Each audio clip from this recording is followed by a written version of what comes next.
So we're going to break this down into three different areas. We're going to go offense, defense, and playmaking. So we'll go through all three, and I'm not going to compare him to other guys. Quite frankly, I'm a big believer in if you cover a team, like I cover the Celtics, that's my job, right? So I watch every other team in the league quite regularly, but I don't watch them enough to where I can be like, hey, Luca's going left so many percent. I'm not that because my focus is on what Tatum's doing, what Brown's doing. So I'm not going to focus on what their comparisons are like because simply I don't know the schemes. I don't know what the coaches are asking. I get them. I can watch it and be like, hey, this team runs a bunch of cross actions or this one runs a bunch of flex action or whatever it may be. But it's just a lot harder to kind of like do a comparative study that way because I need to have watched as many Luca games as Tatum games and blah blah blah. So I'm just focusing. I just want us to focus on what Tatum's doing and then look at the improvements from last season where he was all NBA and be like, right, well, that next step was always going to be MVP. So what are the improvements he's made? I think that's the fairest way we can do it without pretending that we know more than what we actually do. Uh, and I'm not saying other people do that. I'm just saying that I try and avoid it. So we're going to start with the offense. I think the first thing that we need to recognize is one, we're talking about smaller sample sizes than previous seasons because, hey, we're only a few games in. We're 9 games into the season. You know what I'm saying?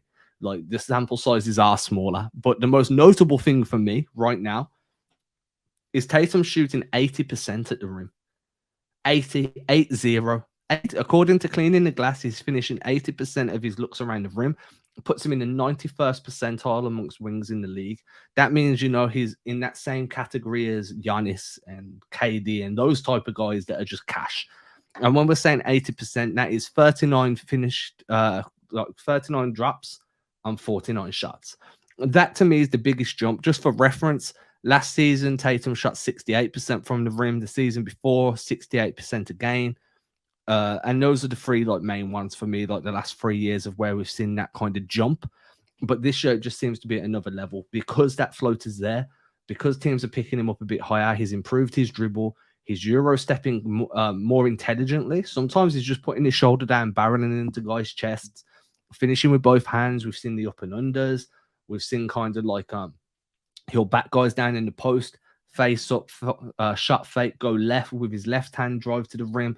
But he's getting 80% of his looks there. And that's just a huge jump in efficiency. I don't know if it's going to be sustainable, but right now, for me, that's where the biggest jump in offensive threat has come from on Tatum, both as a guy that can rip through from the perimeter and a guy that can operate from the block or by beating guys off the dribble. It's just an all-round improvement in terms of rim pressure.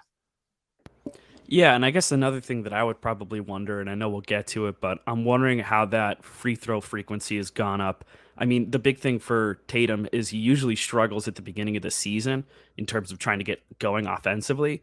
But I don't know if it's because the Celtics are coming off of a finals appearance or he's just putting in a lot of work with Drew Hanlon and they're targeting those clear weak spots that he wanted to improve on in his game. It's made him a more well rounded player, but he's come out of the gates swinging so far. This is the best I've seen him start a season in a long time. So for shooting foul frequency, Mhm. Tatum's being fouled on 14.6% of his shot attempts. So 15 out of every 100 shots, Tatum's being fouled on. That's giving him an and one percentage where he actually makes, and then his and one percentage, how often he makes the shot and then gets to the line, 20%. So a fifth, one in every 5 shooting fouls, Tatum's pulling in an and one opportunity. So he's not only pressuring the rim, he's putting defenses in a bind. He's like, hey, you're going to foul me 15 times out of 100. That's kind of the trajectory he's on after 9 games. He's like, hey, every 100 shots, I'm going to get fouled 15 times. And out of those 15 times, 3 of them are going to be and one opportunities. That's the way the stats are kind of shaping up after 9 games. Now that's fantastic. When you look at his like free throw shooting rate for the season, I mean, like you said, he went 17 or 20 against the Bulls.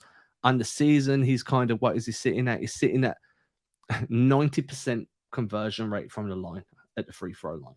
So hey, 15 shots out of 100, I'm going to the free throw line. I'm shooting 90% from there. Do you get what I'm saying? A potential 30 points. If 15 shots, a potential 30 at a minimum. That's your lowest because we're not counting him being fouled on the perimeter when shooting. Yeah. and I'm shooting 90%. Like, dude, how do you contain me? Do you know what I'm saying? And this is just Yeah. in terms of scoring offense. When we can look at his shot charts as well, if you want to look at like what he's doing from deep, what he's doing around places. At the moment, his frequency is coming in. We'll go to his accuracy. It's more important. Shooting 38% from free, 45% from the corner, 37% from non-corner. Now, those corner threes, he's only took 11, but he's 5 of 11 from the corners. On non-corner threes, which is anywhere else on the damn perimeter, 26 of 70. Like Tatum is scoring everywhere. He's drawing fouls everywhere. And defenses just don't know what to do right now. And obviously, we can talk about his playmaking in a moment, as that's been another huge leap. But how do you contain a guy that's going to just be able to get to the rim at will, be able to pull back, step up? We saw that one fadeaway he had against the Knicks as well. It kind of just literally post up, step back, that Kobe fadeaway that we used to see from him. But it was so fluid. The shooting mechanics were there. I don't understand how people are meant to slow this guy down at this point. He's kind of transcended what a defense can throw at him in terms of being able to just get to your spots and get your shot off. Yeah, and I'm wondering how this also changes the rest of the team around him. And that's where like that factors into that whole MVP conversation, because the amount of impact he's having on the Celtics offense, which, by the way, as it currently stands right now, the Celtics are the highest scoring offense in the league by like 0.1 points, up there with the Grizzlies. The fact that they are this high offensively ranked and Tatum is also having one of the best offensive starts of his career, that means something. The gravity of him on the offensive end, what that's doing to opposing defenses, and what it means for the teammates around him, it speaks volumes to how he's come far. Because then what do you do? How do you defend a guy like this? How do you... Okay, so you have to send 2 at Tatum, right? So you send 2 at Tatum. You can't do that this year. You send 2 at Tatum, you've got Derek White that's all of a sudden shooting like Ray Allen. Obviously, I'm joking when I say that to an extent. You've got Jaylen Brown, Al Horford's hitting threes. Malcolm Brogdon could be on the floor. Sam Hauser could be on the floor. Smart can hit threes. He can also get downhill in attack. Everyone can draw 2 and kick. Like, you can't afford to send 2 bodies at Tatum long. You'll get guys stunting or digging, which is where you kind of see guys jump into a lane and that's trying to force you to pick the ball up. You can do that. You can blitz the pick and roll and then, figure out who's going to veer back onto their man. But overall, you're not blitzing Tatum very often because there's too many other weapons around him. That's why his effective field goal percentage is 58.8% this season.